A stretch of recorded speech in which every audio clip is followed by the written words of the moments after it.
بسم اللہ الرحمن الرحیم۔ عادتیں نسلوں کا پتہ دیتی ہیں، عادتیں نسلوں کا پتہ دیتی ہیں، ماتھے پہ کسی کے لکھا کچھ نہیں ہوتا۔ یہ شعر، فقرہ یا محاورہ تو ہم آئے روز اپنی روزمرہ زندگی میں سنتے رہتے ہیں، لیکن کبھی اس پہ زور نہیں دیا اور کبھی غور نہیں کیا کہ آخر اس کا مطلب کیا ہے۔ آئیے آپ کو اس بہترین شعر کے ضمن میں ایک واقعہ سناتے ہیں۔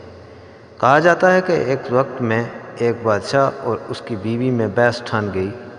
بادشاہ کہنے لگا کہ جب بچہ پیدا ہوتا ہے تو اس کے پیدا ہونے کے بعد دودھ کا بھی اثر ہوتا ہے، بلکہ یہ کہنے لگا کہ دودھ کا زیادہ اثر ہوتا ہے، جبکہ بیوی نے کہا دودھ کا اثر نہیں ہوتا، تخم کا اثر ہوتا ہے۔ بادشاہ اور بیوی کے درمیان، یعنی جو اس کی ملکہ تھی، بحث ٹھن گئی۔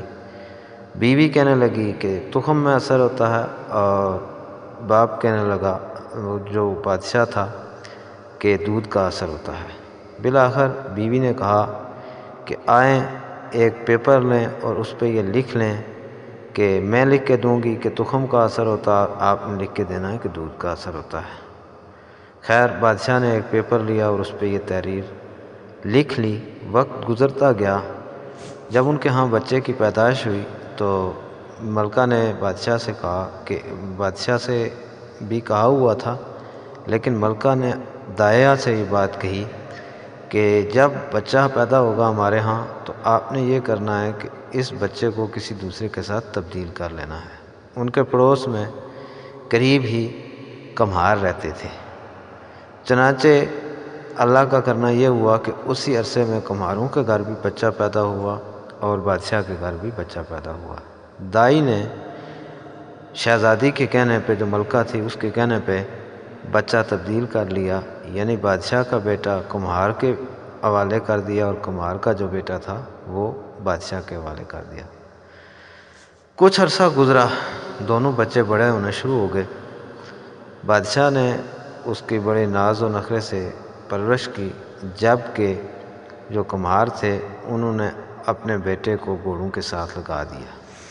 بادشاہ کے ہاں جو بچہ تھا وہ بڑا ہوا، اس نے مختلف قسم کے برتن اور پتھر اور اس طرح کی چیزیں بنانا شروع کر دی، جبکہ جو کمہار کے پاس بچہ تھا انہوں نے اسے گھوڑوں کے ساتھ لگا دیا۔ بادشاہ کا بیٹا جو کمہار کے پاس تھا، اور جس جگہ وہ لے کے جاتا تھا اپنے گھوڑے، اور وہاں پہ اس کے اور ساتھی بھی تھے، کچھ عرصہ تک چراتے رہے، سارے اپنے اپنے گھوڑوں کے پیچھے بھاگتے۔ آخر ایک دن اس بیٹے نے سب کی میٹنگ بلائی، اور میٹنگ بلانے کے بعد کہنے لگا کہ آئیں میں آپ کو ایک مشورہ دیتا ہوں۔ میٹنگ شروع ہوئی۔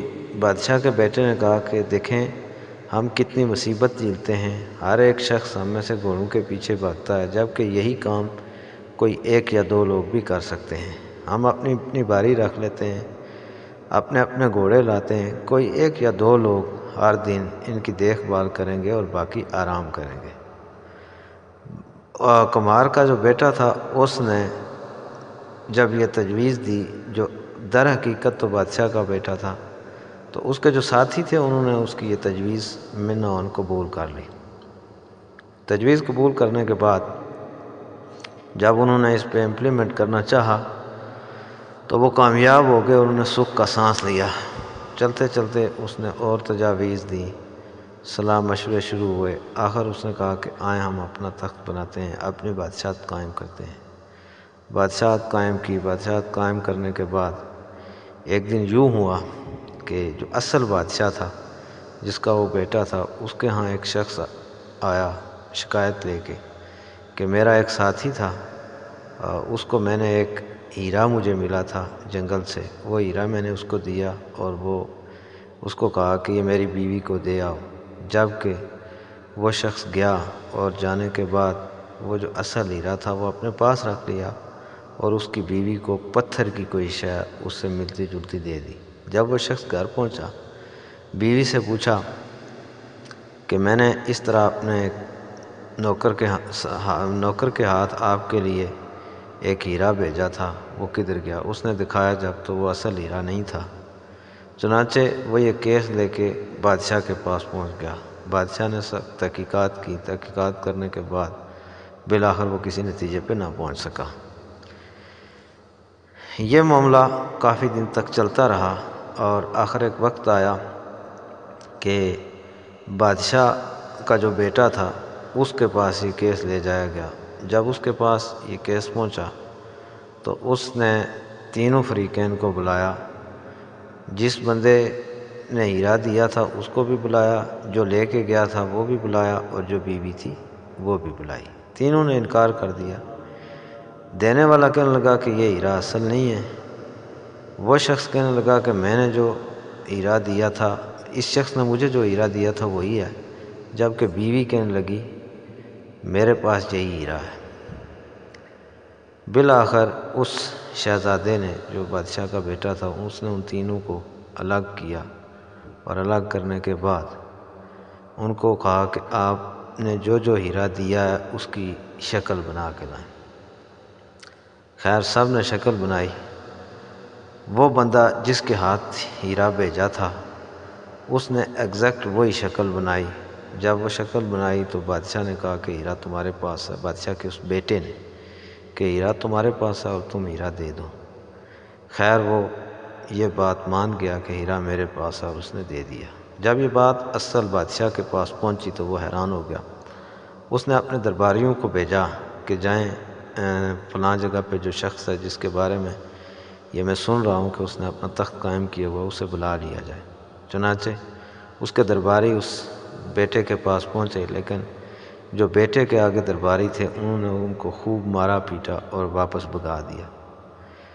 جب واپس بھگانے کے بعد وہ اس کے دربار میں پہنچے تو بادشاہ کو بڑا غصہ آیا، اور اس نے اپنے تمام درباری ساتھ رکھے، اور ساتھ رکھنے کے بعد کہنے لگا کہ چلتے ہیں اسی کے پاس اور پوچھتے ہیں کہ اس نے ایسا کیوں کیا۔ بالآخر جب وہ نکلنے لگے تو جو ملکہ تھی اس نے کہا کہ آپ نے ایسا نہیں کرنا، اس کو مارنا نہیں، وہ آپ کا خون ہے۔ بادشاہ نے اس عورت سے پوچھا کہ تم کیسے یہ بات کہہ رہی ہو؟ اس وقت وہ ملکہ گئی اور جا کے وہ جو پیپر انہوں نے لکھا تھا وہ نکال کے لے آئی کہ یہ دیکھیں، جو آپ کے پاس بیٹا ہے وہ کماروں والی حرکتیں کرتا ہے، اور جو ان کے پاس ہے وہ شہزادوں والی حرکتیں کر رہا ہے، یعنی شہزادوں والے کام کر رہا ہے، بادشاہوں والے کام کر رہا ہے۔ تو اس نے کہا کہ یہ میرے اور آپ کے درمیان جو شرط تھی کہ تخم کا بھی اثر ہوتا ہے وہ آج پوری ہو گئی ہے۔ عادتیں نسلوں کا پتہ دیتی ہیں، اس لیے ہمیں ان چیزوں پہ بھی غور کرنا